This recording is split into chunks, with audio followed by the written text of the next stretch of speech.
एकादशी, द्वादशी, प्रदोष, फिर उसके बाद में हरिहर मिलन, बैकुंठ चतुर्दशी, फिर पूर्णिमा। ज्यादा कुछ नहीं कर पाओ तो प्रयास करो कि इन तिथियों पे कम से कम एक दीप ऐसा जलाया जाए जिससे हमें समृद्धि, लक्ष्मी, वैभव प्राप्त हो।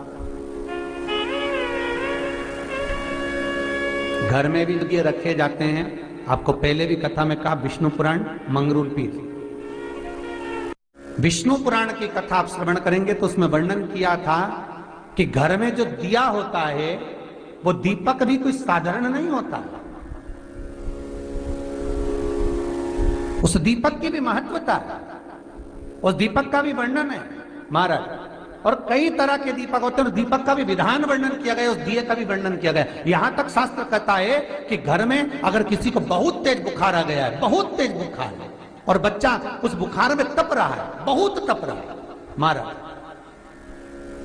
तुम जिस दिए में भगवान की आरती उतारते हो, जिस दिए से तुम भगवान की पूजन करते हो, उस दिए की बत्ती को नीचे डाल दीजिए और उस दिए को पानी की बाल्टी में धो दीजिए। कौन सी बाल्टी में? जिस बाल्टी के पानी से आप बच्चे को स्नान करा सको। महाराज, केवल भगवान पर से ले जाकर, पास में से ले जाकर उस बाल्टी में थोड़ी देर डाल दो और उस बाल्टी के पानी से उस बच्चे को स्नान करा दीजिए।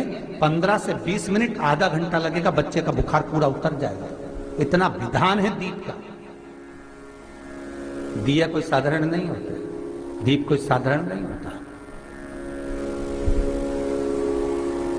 पशुपति व्रत शिव महापुराण में हम बताते हैं, कई बार आपको वर्णन किया कि पशुपति व्रत जब करो तो 6 दिए मंदिर में लेकर जाओ शंकर जी के, 5 दिए शंकर जी के सामने लगाओ, 1 दिया घर पर आओ तो घर के राइट भाग में जब प्रवेश करो तो सीधे हिस्से में घर के दरवाजे पर लगाओ, तब अंदर प्रवेश करो। क्यों कहते हैं?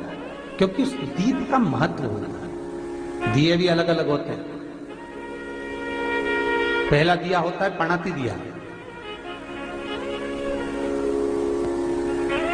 मैं चैनल वालों से कहूंगा, अगर आपके पास में, अगर, क्योंकि हमने पहले भी कथा में कहा कि जिस जिस जगह का स्मरण कराएं उस जगह का फोटो भी आप दिखाएंगे तो उसका आनंद कथा सुनने वालों को, ऑनलाइन वालों को मिलेगा।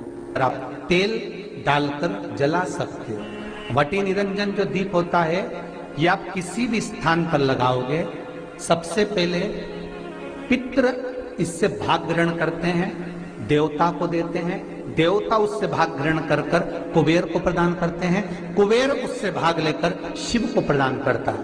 भगवान शंकर बटु भैरव को कहकर घर का उद्धार करते, इसीलिए इसको कहते बटी निरंजन। इसमें कंगूरे नहीं होते महाराज। बटी एक कुबेर निरंजन भी होता है। दिए में स्टैंड होता है, पकड़ने की जगह होती है, आगे उसमें चोंच लगी रहती है, उसको कुबेर निरंजन दीप कहते हैं। कुबेर निरंजन दीप महाराज जब भी जलाया जाता है, इस तरह का दिया अगर किसी के घर में हो कुबेर निरंजन, जिसमें स्टैंड होता है, ऊपर होता है, थोड़ा लंबा होता है, आगे लंबाई निकली रहती है। कुबेर निरंजन टीवी पर आप दर्शन कर रहे होंगे तो कुबेर निरंजन जो दीप होता है उसमें आगे भाग लंबा रहता है और पकड़ने का स्थान होता है। तो कुबेर निरंजन दीप घी का लगाओ चाहे तेल का लगाओ, उसमें लौंग या काली मिर्च, काली तिल या चावल, पूजन वाली जगह में जो चावल रखे उसका 2 दाना चावल का या फूल की पत्ती, कुछ भी उस कुबेर निरंजन दीप में डालना जरूरी होता है, जिससे हमारे घर में भंडार सदा भरा रहे। अगर कुबेर निरंजन दीप खाली जलता है, आपने कई जगह मंदिरों में देखा होगा, कुबेर निरंजन दीप डालते हैं तो उसमें थोड़ा 2 दाने चावल के डाल देते हैं, कुछ नहीं डालता तो एक सिक्का पटक देते हैं, एक का कलदार पटक देगा, कोई चवन्नी पटक देगा, कोई 5 पैसे पटक, पर पटकेगा। कुबेर निरंजन दीप खाली नहीं, समृद्धि दे।